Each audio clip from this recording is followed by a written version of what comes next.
them and you guys. But yeah, it's crazy. All right. No, you.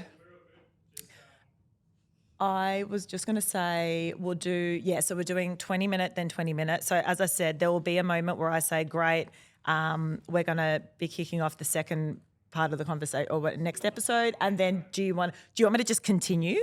Yeah. And then you just cut it. Yeah, perfect. They're two separate episodes. Awesome. Cool. Okay, yeah. Yes. Sure. Pretend you're not there.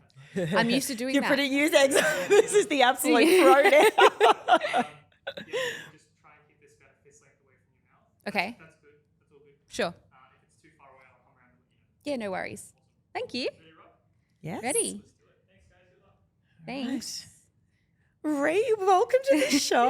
Thank you. Thank you for having me. I am absolutely stoked for this moment right now. I feel like throughout the show I was DMing you being like, oh my gosh, and then this and like we need to chat. You need to come on the show. And here we are. I know, finally we got here. Oh, I'm absolutely thrilled. So for those listening, I have Rhi here. She's the other half to Rhi and Jeff from MAFS, from Married at First Sight. Obviously, if you haven't watched the show, everyone listening, it is one of the most watched shows in Australia, I feel, when it aired. So if you haven't watched it, go back and watch it because it's the best. I'm obsessed with MAFS, like always have been. And I thought I'd bring Rhi on because I thought, why not get all the juice from behind the scenes and also more about your life? Because I feel like, and I know speaking to so many of my friends as well, we all resonated a lot with you. I feel like you are the really kind of nice, very consistent, in it for the right reasons kind of person. And I think I even said to you in a DM once, I was like,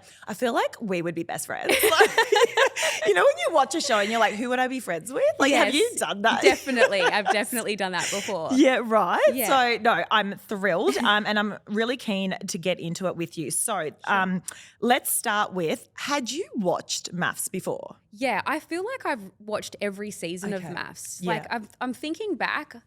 Look, I can't remember season one, but look, for the last, I'd say 5-6 years, I've watched MAFS religiously. I don't think I've missed an episode. Yeah, interesting. So did you always want to be on the show? How did it work? No, someone had reached out to me asking about would you consider going on a dating show? And it kind of sat there in my inbox for about, I think, 2 or 3 weeks. And I didn't consider it. I had an appointment with my psych and just a normal routine appointment talking about life. And I just said, like, I've been in a bit of a rut. I feel like I've just done the same thing again and again and again. With dating, with life, I just felt like my life was on repeat. And finding myself in the same situations when I was dating, which was dating someone for 2 or 3 months and thinking this isn't it, and then leaving. That was kind of a pattern of mine. Yeah. And then she said to me, what's something that Rhi wouldn't do? What's something out there that Rhi wouldn't do? And instantly that inbox just came into my mind. And I thought, I'm going to reply to that inbox. And then I replied and said, hey, I'll have a chat. And the next day I had a Zoom call and then the ball started rolling from there. And that fast? Yeah. Wow. Yeah. And I know, look, they reach out to everyone. It's not like I was someone special. They reached out to multiple people I knew. So it's not like I was just picked out of, someone special. Yeah, but the opportunity was there and presented itself. What's the process like to get on the show? The process is really, really lengthy. Like, I've had a lot of people say to me, I got asked to be on MAFS. And I'm like, I bet you they just got that message. Yeah. The process itself, you have to do a lot of testing, like psych testing, have an appointment with psychologists, answer. Like, there's one of the tests, I think it was like 250 yes or no questions. Wow. You have to do multiple Zoom meetings, then an in-person meeting. You're in contact with them because while you're getting interviewed, they're trying to find a match for you. So after each interview, they're trying to suss out who would be the right person for you. Right. So it was really lengthy. Like, I actually didn't find out I was on MAFS, I think until 2.5 weeks before I left for filming. Wow. How long was the whole process, do you think? I started filming on the 15th of July last year. Yeah. And I think the last date was I think I left the 1st of December. So there was some times where you would go home, like deliberations when you're thinking about what are you going to do? Are you going to stay or leave, like at final vows? Yep. There are a few times where you go home, but really the process itself is 3 to 4 months. So it's a long time. Oh. And what about from the minute you said yes to that email, all right, let's give this a go, to actually getting told you were getting cast, how long do you reckon? I think I said yes in like June. Yep. And then the end, I guess, December. So That was the just to get cast on the show. yeah. Oh, wow. So that's the wow. It's quite a long time. I feel like I've lived a lot of maths. It feels like it's been longer than the 3 to 4 months because of the before and the after. And so then the filming, what months were they? Filming started, the 15th of July to the 1st of December. Okay, so sorry, we'll edit this bit. So just for clarity, what the actual part where you said yes to and you went through the process of getting, like when they said yes to you. Yeah. As in like to be on the show. That was early, like late June, early July. It was like wedding dress, everything had to be organised in about 2-3 weeks. Wow. And they do that on purpose. It's so that you don't tell the world that you're on MAFS. Right. Or just in case something goes wrong and they've got to pull out. So yes. Oh my gosh, that's so crazy. So I want to know, you mentioned their past relationships. Had you had one or tell me several longer term prior to being on the show? What did they look like? I was in a long-term relationship, one of those being 7.5 years. So it was from 25 until 34, pretty much. Yeah. So it was, a long time of my life. Yeah. We were best friends. I think that, when you meet when you're younger, you're kind of going through your partying days together. And I guess my life, I think that we both just wanted different things. Yeah. Really, that's what it come down to. Yeah. I was wanting to settle down, save money, buy a house, and he wanted to, I think, continue on with the partying. He just wanted, I guess, the best of both worlds, which I guess we all do to a point. Yeah. But there comes the time where you do have to ask yourself that question, like, what do you want? And start to actually put things into place to get that. Yes, 100%. Were you very clear on what you were looking for? I remember I spoke to my psych after a breakup that I had with someone that I thought I was going to marry. Yeah. I was in Sydney at the time. And I said to her, look, I'm lost now. I'm dating. I'm on the apps. I don't know. And she goes, you know what? Think of the 3 feelings you want to have when you're with that person and go with that. So I remember for me, it was like passion, respect, and then, oh my gosh, I've completely forgotten the last one. But anyway, when I met my husband, I actually dated him prior. We had a 4 or 5 year break and then we reconvened after that. Yeah. I felt like I had those feelings that I was looking for essentially. Sure. Before going on the show, did you go, right, I know what I'm looking for and I'll know if it's right based on that feeling? I used to think like I knew what I wanted, but deep down, and I did speak about this on the show, it was kind of touched on, but I spoke about it day in, day out on the show, was about that feeling of knowing, that gut feeling inside that you're with the right person. Yeah. And I think sometimes on paper, people can be right, family, respectful, trustworthy, like on paper, everything could be perfect, but that feeling just isn't there. And that's what I experienced a lot in dating. So for me, it was that feeling of knowing, and that is all I cared about. Like, you're always going to go through ups and downs with your partner, but you want to know that 100% that is your person. Yeah. And I guess I was just lucky with obviously my MAFS experience that, I was faced with someone who I dated before, pretty much had ruled out completely. And then it wasn't until that like 3rd or 4th week of doing all the tasks and, being extremely vulnerable and opening up that I started to see that future with Jeff. Yeah. Yeah. I want to know, just rewind, and for those listening who haven't seen the show, Rhi ended up being matched with someone, as she said, that she had dated before. And she obviously found out as she walked down the aisle. Yes. As he turned around, you're like, OMG, I know who this person is. Yeah. What was that feeling like? Honestly, I just thought, I have put my life on hold to go into this experience to be married to a stranger, and I get put with somebody who I had dated. Like, what are the chances of that? I was actually inside, I was pissed off. Apparently I have a really good poker face. I think I was just smiling the whole time. Like, I know him. I know him well. Like, and this isn't just one date. This is multiple dates, sleeping at each other's house. Like, everything that you do when you date, I guess, someone for more than like a month. Yes. So I was a little bit disappointed. Yeah. Did you know he was cast? No. You had no idea? No idea. Wow. Yeah. And talk to us about that turning point for you, because you were like, because I find it interesting when I was watching, I was like, hold on, if I was already kind of sexually attracted to someone, we're dating, we're not friends, we're dating, and then it sort of fizzles out. When I see them again, surely that chemistry is still there. Whereas you both spoke about like friend zone for a couple of weeks.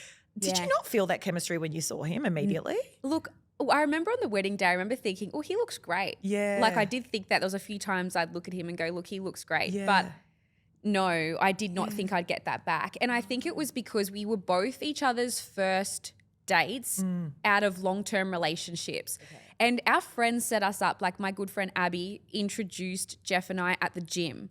And then she's like, you guys would be such a good match. Like you really should go. So wait, stop. Abby, is this Abby Holmes? Abby is that Holmes. the connection? Okay, because I heard that you're friends with her. Yeah, okay. Yeah. So she introduced you guys. She introduced That's us. hilarious. I know. So wait, he went to the same gym as Abby or you went to the same gym as Yeah, he goes to the same gym as Abby, but I introduced Abby to that gym because I'm a gym blogger. I go around gyms blogging them. Yeah. I took her to that gym. She loved it, stayed at the gym, and then met Jeff. And anyway, that's what happened. So I think both of us kind of felt that pressure, like, oh, our friends have set us up. Let's go date, because I really wasn't ready to be dating anyone. But I thought, this will be fun. Yeah. So he was 100% a rebound. Wow. And so when was the turning point on the show? So you mentioned the tasks, and I know that, you know, there are a number of tasks which are absolutely hilarious to watch. You guys cupping. went, the cupping. We did genital cupping, and I'm so glad that was not aired. They didn't that show. Was so no. awkward. Oh, I can imagine. It's a really but you went through with flying colours, from what I could tell, even down to that one where all the other girls were dressed in lingerie to be sexy. And I loved your one. You were just kind of like, let's have a beautiful dinner. And I'm like, that's so something I would do. Totally. I think because like we weren't being romantic at that point. Yeah, okay. We hadn't kissed at that point, I don't think, because I don't think we had. So,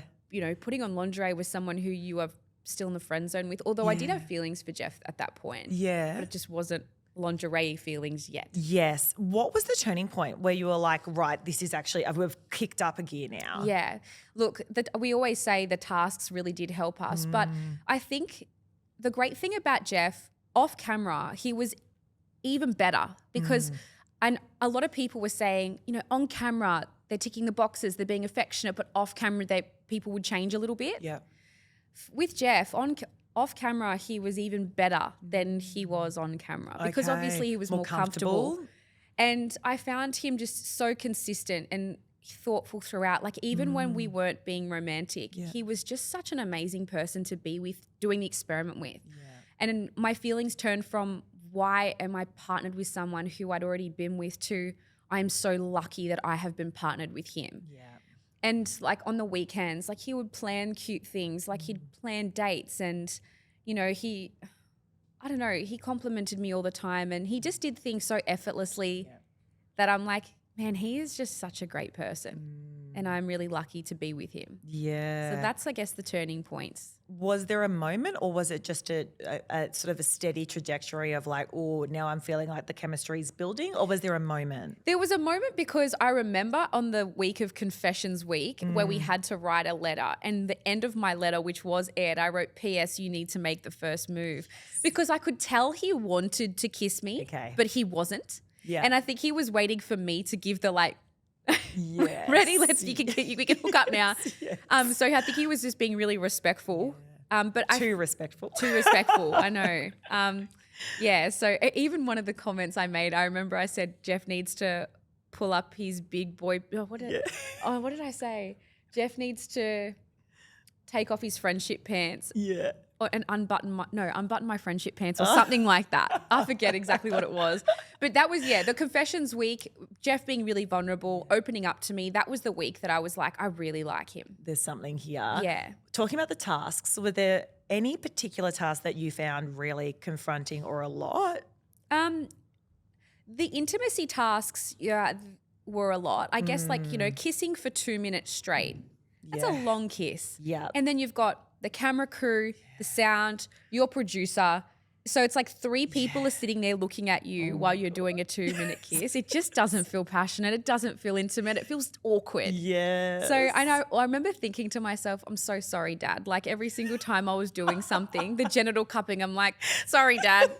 And then when it wasn't aired, I'm like, thank you, God. Thank you. The intimacy challenges tasks were probably the most awkward for sure. Yeah, because that's the other component that we're not privy to as we watch the show. There are freaking people in the room with you. Yes, yeah, and they're like, just pretend we're not here. Pretend we're not here, and there's a point you can. Like you do get used to them being in the room and your conversations become more authentic. Yeah. But you don't get used to like being romantic. Like I remember as soon as the cameras would stop, Jeff and I would like start like hugging and kissing each other, and my producer would get pissed off and be like, "Excuse me, can you do that while the cameras are on?" I'm like, "Oh, sorry, it's just more natural when you're not when they're not there." Yeah. Particularly, I'm sure the first week or, I mean, maybe longer. Yeah. You're like, how many times in your life? Like, it's not like they're hidden cameras up on the ceiling and you forget they're there. No, These it's not are Big people. Brother. Like, it's not Big Brother. Yeah. They're people in your, and from what, I mean, we'll talk about in the second part of this chat about sort of how it all works mechanically. But what time do the camera people come into your room typically? So you normally get a text message the night before, and it's quite late. Yeah. So you really have no idea what the next day looks like. They do not give you any heads up. Yeah. They will just say, we're coming in at 8 o'clock and you need to be casually dressed. So it could be something like jeans, a top, or they will say you can be in your pajamas. They'll tell you kind of what the attire is that I guess sets you up for the next day. Yes. But you absolutely have no idea. So they'll just say, we'll be in from 8 till 11. And then we'll film that whole time. Yeah. You might have a break for an hour or two, have some food, and they'll be like, we'll be back from 2 till 4. Okay. And then we'll be back at 7 till 8. Oh my gosh. So it's really, really crazy that you film morning, midday and night. Yeah. You're filming at least 10 hours, like 10 to 12 hours a day. And then when you're watching the show back, I'm thinking, oh my gosh, they really don't put hardly anything in there, but they don't want to miss anything, because what if you have a fight? If you, I don't know, have a disagreement with one of the other casts in the hallway, they kind of want to capture everything. So you can see why they do film as much as they do. Yeah, so interesting. I want to talk about the final date. Well, actually, the controversial one. Sure. Where they said they had another. So for those listening, there was a task where each cast member was given a card saying they have the opportunity to meet their other match if they're interested and go on a date with them. And this happened, a week before Final vows? Like crazy. I thought that was the best banner, by the way, in the works. Yeah, but amazing. Like Not amazing. unexpected. And almost like tested so many couples, because so many, again, for those listening, so many couples did agreed to go on a date with someone else. Yeah. What would you have done if Jeff agreed to go? I've been asked this question a lot of times. Okay. I would have been very, very shocked. Yeah. I feel like I would have questioned our entire relationship. Yeah. Because, there is a point where you ask yourself, is this relationship successful because we are made to be together all day, every day? What happens when you go onto the outside? Is it going to be the same? Is it going to be, is our connection not going to be there? Yes. Luckily it was. Yeah. But I would have really, really been taken back and questioned our entire relationship. So I don't feel like I could have come back from that personally. Yeah. Yeah, I would have been really, really offended. And Jeff tried to make the joke that he went. Yeah. But I know him too well. I'm like, you suck. You're not funny. There's no poker face at all. Absolutely not. Yeah. So that's so interesting. But you had such a level of trust that you were like, there's no way he went. Definitely. Yeah, I think that does come from knowing each other already. And we had mutual friends, I think even dating at the start, you just have that respect I had that respect for him. Yeah. I'm a respectful person, but even more so because, they're friends of friends and you don't want to do anything bit left to center. So you are really transparent in how you feel. Yeah. And I actually remember on the night of the honeymoon, we couldn't have been any further apart in the bed. And I remember saying something like, we're here now. Let's just give this 100%. Let's do this. Like, if you're happy to really throw yourself in, so am I. Because, we stopped working. We've you put your life on hold for this. We should give it a go. And I think we gave everything, the tasks, the dinner parties, the commitment ceremonies, we gave everything 100%. And I think that's why we worked in the end. Yeah, you were so genuine and that was so clear. Like, there was no me watching the show, there's other people that I'm like, oh, probably on it for fame, let's be real, or probably on it to, whatever. But for you guys, it was just seemed so incredibly authentic. And I do think the people that you resonated with and that you've, become friends with, at least from what I can tell from the show, and we will confirm who your friendships are in our part 2 of this conversation, but were the more genuine people as well. And I think, don't you think you probably resonated because you're on a similar level? I think so, definitely. Like you're thrown into, a group of people that you have to mingle with. Yeah. That's why I guess there is so much drama, because in the real life you would go, look, this isn't for me. This is awkward. I'm just going to get up and leave, where you know that you're going to see those people most days. Yes. So yeah, you're not going to always get on with everyone, but I was lucky enough to have made some really strong friendships, which made the experiment, it's a tough experiment. It really is. But it did make the experiment a lot more fun, having some good friends in there as well. Yeah, absolutely. Well, we're going to stop here for part 1, and we're getting Rhi back for part 2 of this MAFS series. So we'll be talking all things Rhi's relationships with the other cast members, what a day on MAFS really looks like behind the scenes, life after MAFS, and what's next for Rhi and Jeff. So stay tuned.